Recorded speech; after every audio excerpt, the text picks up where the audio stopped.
Hello mga kabanding, particularly the ladies. Di ba meron tayong mga araw na, oh my God, ang dami kong oras. Sino ba yung gusto kong makita? Kasi ang tagal na naming hindi nagkakaroon ng bonding. Today, I am very happy dahil nag-align ang schedule namin. Isang napakabuting kaibigan, napakaganda ng muka, ang galing pa niyang artista. Magbabanding kami ulit after like 4 years? Sino yung guest ko? Si Dean and DeLuca. Sila ang guest ko. This is the perfect place to bond. Tama lang ang amount ng chill, ang sarap ng pagkain, ang ganda ng aesthetic. Sigurado maganda ang kwentuhan at bonding namin. Hi, Miss Rochelle. Thank you for allowing us to use your place. Alam mo ba, ang favorite ko dito? Yes, ma'am. Pizza. Ang ginagamit niyong paggawa ng pizza ay brick oven. Meron silang natural side. Hindi siya plastic, mas plastic pa ako. Kinain. Salad. Halika na, akit na tayo. May kasama na siyang iba. Ex ko yun eh. This is the function room. That's the end of this vlog. Thank you for watching. Ay! Sorry po. Visit them here at Scout Rallios. Dean and DeLuca. Nakakaloka. Last na yun. Woo! Cherry Pie, my girlfriend. Ang isa sa mga may pinakamagagandang mukha sa showbiz. Hindi naman. You really have a fine taste for everything. Medyo suplada ka rin. Help me recall our first encounter sa UP. Yeah. Ano lang ang play yun? Supreme. Ang dream ko naman kasi talaga to be a stage actress. Di ba taga-ano ka? St. Mary, St. Paul. Yan, yung mga ganyan. Tapos nag-CEO ako din. Kasi nga ayaw ng papa ko, di ba, na mag-artista ako. Okay. Gusto niya mag-doktor siya. So, saan na exposure mo sa theater doon? Sa ate ko. Kasi yung ate ko, St. Paul din. So, nasa drama club. So, ang head ng drama club, si Nanding Josef. Si Ate Pinky. Hakag-hakag niya ako sa school. Ganyan maglakad si Ate Pinky. Dinadala ka niya sa mga rehearsal or practice. Tapos, kinuha ako ni Nanding Josef. The Lottery ang first appearance ko. Oh, you will not years forget. old. Yeah. Storya niya, parang villagers. Tapos, nila-lottery kung sino ang isa-sacrifice. Oh, so dark ito? Parang so umiyak ka doon? No! Mother! Oh, yun. Yun na, nag-ano na ako. Declamations, oratorical Sumali ka sa mga contest, yes. Yun na nga. Bida-bida. Oo. Nanalo ka? Yes. Lagi. Pambato. Famous piece ko pa. Arms. Spare me a piece of... Si Best Actress Cherry Pie, yes, napanood natin siya sa Cannes. Nagsimula rin po siya sa Arms, spare me a piece of bread. Wow! Give me your mercy. Ganun, memorize ko pa yun. Grabe, ang aga mo palang nagdrama-drama. Yes. So parang alam ko na talaga, Haps, bata pa lang ako. Tapos ano ako, creative, rebelde. Hindi mo na natapos yung dentistry. Hindi, kasi ayoko naman talaga. Pero try ka maglinis ng ipin. Yes! Ang deciding factor ko yung gano'n. 3 oras na kami sa lab, sa wax. Tapos yung by millimeter, yung sukat, nag-uukit ka ng ipin. Talaga to. Tapos yung cadaver na. Hindi ko na kaya yun. Tapos kumakain kayo ng lunch sa cadaver. Bumatak pa yung camera ko, Kaps. Sorry, gano'n. Iba yung dating sa'yo ng cadaver. Oo, yung... Breakdown yun. Hindi science yung approach mo. Oo, hindi ako technical, hindi yung scientific lang to, ha? Oo. May di ba, may background, may yung, saan ang galing to? Yeah. Sino to? Yung ganon. Saan yung nakuha? May pamilya to. Yung ganyan. Diba? Hindi ko kaya, quit ako. O, tapos, syempre nagalit daddy mo. Sobrang galit na galit na ako, pinansyan hanggang mamatay. Kasi nag-artista ako. Now that you're a mother, you're a parent, pag ba nagtatampo ka sa anak mo, permanent? Hindi. Oh, di ganun din. Oo nga, kaya nga. Ganun din. Siyempre ngayon alam ko na. Tapos I'm sure, sinasabi niya rin, tama yung pinaglaban mo. May iba kasi siyang pinangarap, nakaputi ka, doktora, gano'n. May klinika ko sa harapan ng bahay. Ang gusto ko kasi talagang una, maging lawyer. So, since old school ang papa ko, hindi siya naniniwala na ang lawyers are for women. Oh my God, ang daming May pasabog. may mga ganun siya. Pwede kang lawyer. Bida-bida ka eh. Tsaka opinionated ako, di ba? Super ang kulit mo. Papunta na sa makulit. Uy, makulit ako talaga. Balikan natin lahat ng mga moments sa buhay ko na kasama ka at moments sa buhay mo na importante na kasama ko. Number 1 is your first play in the UP, which is Supremo. Yes. Ako ang production manager dyan. Si Cherry Pie. Si Cherry Pie yung artista. Eh, sikat ka na nun eh. Hindi naman. Pero may pelikula na Anthologies. ako noon. Macho Dancer. Agad? Oo, yun ang nag-indie mga ka umpisa na ko. nun. Hindi na. Yun ang mga first films ko na noted kagad. Oo, na may ibang acting na Oo, pinakita. Hindi lang pala siya maganda. Magaling din at malalim. Oo, parang meron, may potential, gano'n. Lumalaban. Napansin ako sa Toronto Film Festival. Oh, yun yung sinasabi ko. At a very young age of like 24, early 20s. Yes. Kaso walang social media noon. Tayo na lang nakakaalam. Oo. Film enthusiasts. Kaka-theater mo lang parang 2 or 3 years ago. Yung pandemic. doktora ka dun eh. Under my skin. Anong thoughts mo pag sinabi nila na suplada nitong mga taga-theater na to? Parang sila lang lagi ang totoong artista. Diba, theater actors, they really have a different discipline with the craft. Kesa sa tumuloy sa mainstream or sa TV, sa film. Wala namang better. Pero I think, as an actor hindi celebrity. It's important that exposed ka sa discipline ng craft. And I think you will best get that sa theater. Sa TV and film, pwede mo i-wing anytime. Pagod, sing, pasok ka, arte ka, you memorize the script, you take, tapos. Sa theater, hindi mo i-wing. Dapat may mastery. Mastery of the lines, mastery of yung blockings, mastery of your co-actors, mastery of your Together. space. Yeah. Together. So, sa ganong aspeto naman. Pero of course, diba, kung film and TV actor ka, okay din. So, pero doon magkakaroon na ng segregation. Diba? Hindi mo maiaalis na sa segregate mo. But right now, Caps, yung mukha mo nakakalat sa social media pag sinabing BQ or sinabing primetime bida. Hindi naman. Galit, action, umiiyak, lumalandi, ikaw. Happy kami kasi hindi madali. Pinaghihirapan talaga namin. Oo, nakikita ko. Oo. At yung head namin, si Coco, Oo. napakasipag naman din talaga na tao. Tapos nagtutulong-tulong, pinagtatrabahuan. So proud na proud ako pag na-appreciate, Caps. As in, Masaya. ang daming reels ng mga acting mo, all faces and expressions Masaya. of Cherry Pie Picache. So, nagsama tayo sa play.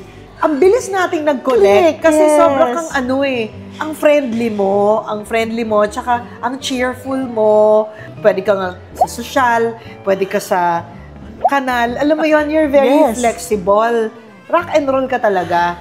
So, pasok si Cherry Pie, pasok din si Uge, hanggang sa naging friends tayo, hanggang Immediate yun, Caps. Binabarubal mo na ako agad. Kailangan ka may hingi ng sorry. Hindi, kaya nga nag-click. Sorry, Caps, na barubal kita. Baka naman kasi deserve mo. Noong 1994. Yes. After nun, nakilala na ako ng konti sa Valiente, sa mga soap. Kinukuha ako mag-BFF sa iba't ibang mga shows. Nag-BFF ako sa'yo. Alam ko wala akong kotse, sinasabay mo ako. Tapos walang EGL nun, walang Eddie Garcia. Yung alas 6 na, Di ba? Ikaw pa rin nagda-drive kasi pinauwi mo na yung driver mo. So, binababa mo ako sa Philco. Di ba? Oo. Tapos kilala ka ng mahusay sa Talaga TV. ba? Oo. Si Mang and siguro Tanging Ina Movies. Oo. For the movie written by Chris, ang role mo is Bridal shower. bridal shower, yes. At saka may isa pa. Ang role mo, host ka. Bikini open. Andun din ako. Yes. Favorite ko yung dalawang yun. Maganda sa'yo dahil nagsa-theater ka at nagmo-movies ka, pwede kang poor, pwede kang middle, pwede ka rin rich. Hindi ka mawawalan. Oo. Kaya Diyos ko, nga. nakakatuwa. Diba? Pwedeng drama, pwedeng comedy. Yes. Pwedeng sexy funny. Yes. Pwedeng sexy serious. Tsaka pwedeng hanggang gusto mo. Pwede kang artista. Pero Kabs, naalala mo ba yung mga usapan natin noon na 45, 45, Oo nga. mag-ready tayo, 50. Ngayon, ito na vlog-vlog pa ako. Hindi totoo. Kaya nga. Tapos, ito, 55 na ako sa Mayo. Ito pa rin ako, hot soup. Yung ano, BQ. Pero yung pag diba? inaabot ng pagod, ganito. Ganito si Cherry Pie pag pagod. Ayoko na. Ayoko na talaga. So ikaw kasi talaga yung nauna sa mga indie films, okay? So Brilliante Mendoza, gagawin niya yung foster child. So ikaw syempre yung nanay ng foster child. Tapos sabi mo, Cams, tatawagan ka ni Brilliante Mendoza ha, kasi may isang character dun sa pelikula, yung social worker. Sabi ko, ikaw ang kunin. Sabi ko, talaga ba, Cams? So, syempre, hindi ko naman kilala si Brilliante Mendoza, so hindi ko alam kung suplado siya. Shooting na tayo ng foster child. Kinunan ako. Yung camera nasa likod ko lang, forever. Pababa ng pababa, ang baba-baba, papunta na sa impyerno. Ganun kababa. Habang naglalakad, Habang di ba? naglalakad. Tapos nililihim nila sa akin kung anong maaabutan ko sa baba. Ah, talaga? Ay, kausapin ko lang daw yung mga nag-aalaga ng bata at kamustahin. Dadaan muna ako sa iskinita bago makarating sa inyo. Tama. Pero establishing na your community ay yun yung kabuhayan. Nagpo-foster. Nag-aalaga. Yes. Diba? Sa pamamagitan ng character ko, pinakita yung environment. Ah. Pero hindi sinabi ni Direk Brillante na may mga sampay ako madadaanan, may mga magbubuhos ng tubig. Parang 2 days after ng shooting. Sabi niya, Uge, yes, Direk. Maganda talaga, maganda yung ginawa, magaling. Kaso na-entertain ako eh. Okay, Direk, gets ko. Dapat di ako ma-entertain. So, doon nagsimula, hindi. As is where is. Yes. Kasi syempre galing ako sa soap, todong comedy, ay de las Alas. Iba pa to. Iba pa yung ending Brilliante Mendoza. Yes. Pero hindi naman nila-shoot. Kaya lang ng mga sumunod na, alam ko na yung timpla. Foster child, grabe. Nanalo tayo. Oo. Pero ikaw lang pumunta sa Cannes. Kaya ni Brillante, gift niya sa'yo, di ba? Super sweet. Kamusta yung experience? Sobrang sarap. Tapos ito yun eh. Anong suot mo? Hindi ko maalala. Plunging. Filipina na, pero plunging. Plunging. Yes. Kaya pala. Oo, tapos morena. Kaya pala may isang party. French yung kasama mo, Caps. Nagkawingay. Tsaka ano ba? Diyos ko, ang tagal-tagal na doon. Oo nga. Sumunod yun dito. Kaya nagulat kami. Juicy yun. Can is can. Oo nga, exactly. Can is can. Media presentation, tapos nagpagawa ako talaga ng gown. Philippine Pride, yung gano'n, di ba? Hindi na yung pelikula ganyan, yung dala mo na yung bansa mo. Di ba may ganun kang So yun, sarap! 10 minutes ang standing ovation ng foster child. Wow! My God! Grabe Diyos yun. ko! Grabe yun, Caps. Nakakaiyak? Grabe! Fresh yung memory sa akin. Ang ganda. Ako nga, pati yung movie. Fresh. Hindi ko makalimutan yun, Caps. First time ako sinigawan ng security guard doon. Dahil nga, Hindi niya akalain ko si Cherry Pie. kasi nga guerrilla, di ba? Oo, guerrilla shoot. Tapos nag-ano kami sa parking lot. Oo. Galit na yung security Security guard. Pinagsisigawan kami. Talaga? Ano ba yung ginagawa nyo? Hindi naman naiintindihan na shoot, na independent, yung mga ganon-ganon, di ba? Kasi Nakahano kayo doon, lang. nakakalat kayo doon sa parking lot. Yes. But when it comes to like the films that made an impact in your life, would you say that Foster Child has a very, very big impact? Oh, yeah. Parang well, for one, di ba, it paved a way for the kind of acknowledgement or recognition. Marunong umarte to. Tapos, di ba, yung Cannes, the experience in Cannes, you did good. Inabot mo to. Especially sa akin, Caps, my being an actress wasn't an easy journey. Di ba? I had to fight for it. Kinamatayan ng papa ko na hindi niya natanggap. Akala mo lang. Oo. Ulitin. Oo nga. Akala mo. Oo nga. Pero what I mean to say is, hindi kami nag-usap. Pinaglaban ko sa lahat, sa family ko, sa lahat. Nakakapit ka talaga pa yun ng can. Yung ganun. And then, Yes, you can. di ba?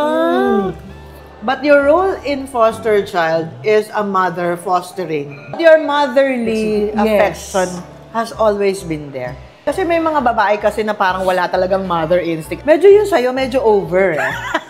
Ever since ba ganun ka? Parang sa work, di ba, yung gusto ko talaga maging stage actress. Tapos yung ano yung dream mo sa buhay, maging mother, housewife. Wow. Ganon. Mother, Domesticated. housewife. Yun lang. Saan mo nakita? Hindi ko alam. Pero natatanda, basta alam ko yun. Vivid sa akin yung lumalaki ko. Nagpe-playhouse ako, nagpe-play cook ako as early as 8. Yun talaga ako. Okay. Tapos puro nanay roles na, di ba? At a young age. Anong take home mo sa foster child? I remember, klaro sa akin to, what hit me. Ang ironic. Ang kilalang nagpo-fostering at successful are lower middle class families. Kasi di ba ang notion mo, fostering, so dapat medyo kaya. No? Di ba, hindi yung gipit-gipit, yung gano'n. Kasi dagdag pakain yun, dagdag alaga. Pero ang successful na nagfo-foster are yung lower middle class. Yung mas mahirap, mas successful na nagfo-fostering. Ang hindi effective dun sa research namin are yung middle class to upper middle class. Because both parents are not around. One has to work or both has to work. Yung sense of family. So that hit me. Oo nga, kasi pag struggling kayo, wala namang ego, walang pride. It doesn't matter whether the man or the girl puts food on the table. Basta may pagkain tayo, masayang pamilya. Magsasalo-salo tayo. At automatic, pag may bata, aalagaan. Yes. Yun ang take on ko kahit hanggang ngayon. Kasama mo rin ako nung nabuntis ka eh. Nung Yes. in-announce. Feel mo na kaagad.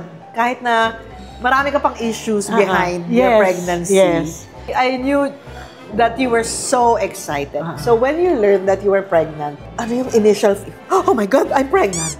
Siyempre, una takot. Dahil, peak of my career yun eh. Hindi na uubusan ng offers. Oo. Hindi mo na American nagawa. adobo. Hindi mo na nagawa. Promo. Hindi, nagawa ko. Hindi ako nakapag-promo. First yun eh, di ba yung ginawa sa States, yung gano'n-gano'n. So anyway, syempre the situation at the time, di ba, hindi naman, I didn't go through the normal process, di ba, na kasal. Pero masaya na. Buo. Tapos alam ko, hiningi ko to. But you did not plan it. I did not plan it. Pero I know na hiningi ko ng purpose. I needed the purpose already because I was 31. So, ang concern ko was more for the people outside, yung family.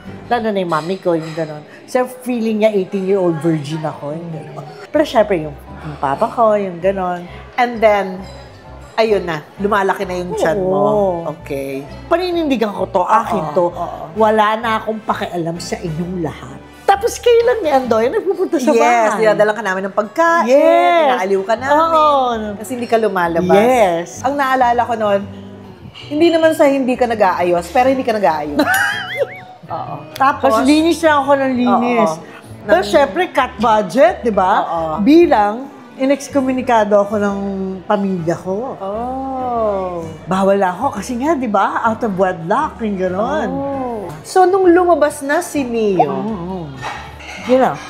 Yun ang buhay ko. Wala na akong pakialam sa lahat. And then, everything is for him. when you say si Neo, nung lumabas siya na yung buhay mo, does it mean that mawala na kayong lahat? Yes. Pati ako ka. Lahat, Caps eh. Nililinaw ko. Kasi pag nagkataon, hindi ako masasaktan. So anyway, now that Neo has already reached maturity, how does it feel now? Like a mother to a matured son, a very loving son. Iba rin. Congratulations, by the way. Thank you, Caps. Ang galing mo Oo. magpalaki ng tao. Tatanggapin ko yun. Kasi hindi madali. Hindi na yung, hindi naman. Ay, hindi. Yung, salamat.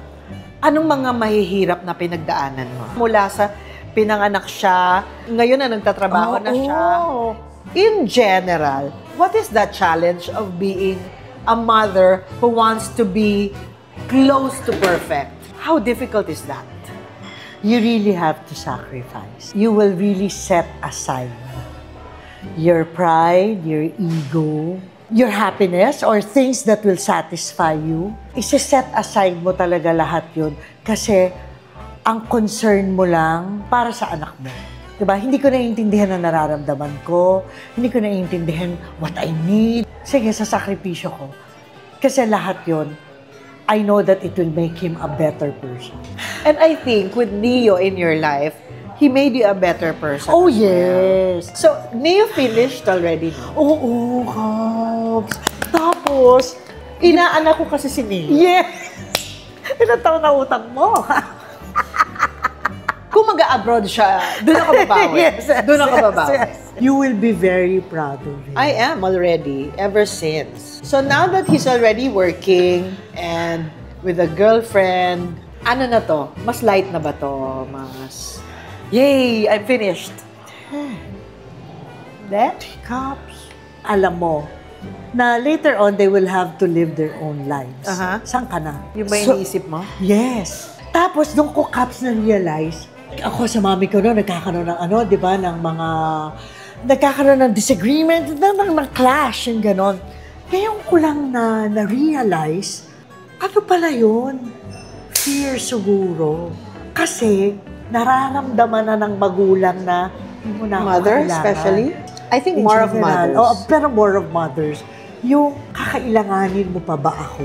Will you still look for me? Ask for my advice? Am I the first one that you'll run into, to run to, whenever? Actually nga, Hams, parang hindi na nga yung kahit hindi ako first, kahit last, pero pupuntahan mo pa ba ako? Papunta na doon. So, yung little letting goes. Ang pinakamahirap, Caps, you know that they will have to take a risk. They can be harmed, they can be hurt, they have to learn, and then you let it. Kasi hindi ka naman pwedeng nakasalo, hindi mo naman pwedeng laging protektahan. Tapos wini-witness mo lang, yun ang isa sa pinakamasakit. Yun, I guess, ang pinaproseso ko ngayon. Pero paano sinasabi sa'yo ni Neo na, Mom, you did a very good job? Well, syempre, hindi naman perfect. Nagdi-discuss kami, Of course, wala nag-argue naman kami, sinabi perfect, ganyan-ganyan. pero ano yung sinabi niya sa'yo minsan? Yun, so ganyan, diba? Pag nagdi-discuss kami, pag nag-argument kami, tapos gaganon siya sa akin. Ma, don't you trust how you reared me up? Galing! Something to like, Oh my God! Something to like, Oo. I know, you taught me well. Don't you trust that I know? Okay. I love it! I love it! Ang ganda! Oh my God, Cherry Pie! Actually, hindi siya expressive, Caps. Patanda siya ng patanda, pakonti na ng pakonti siya magsalita. Very precise. Maiksi. Wala na maraming explanation. My Pero, God, Caps! Hindi siya nagmala sa'yo! mapapatameme talaga ako. Siya lang pala makapagpapatameme sa'yo. Oo. By the way, Happy Mother's Day. Thank you. Happy Mother's Day sa lahat ng ina.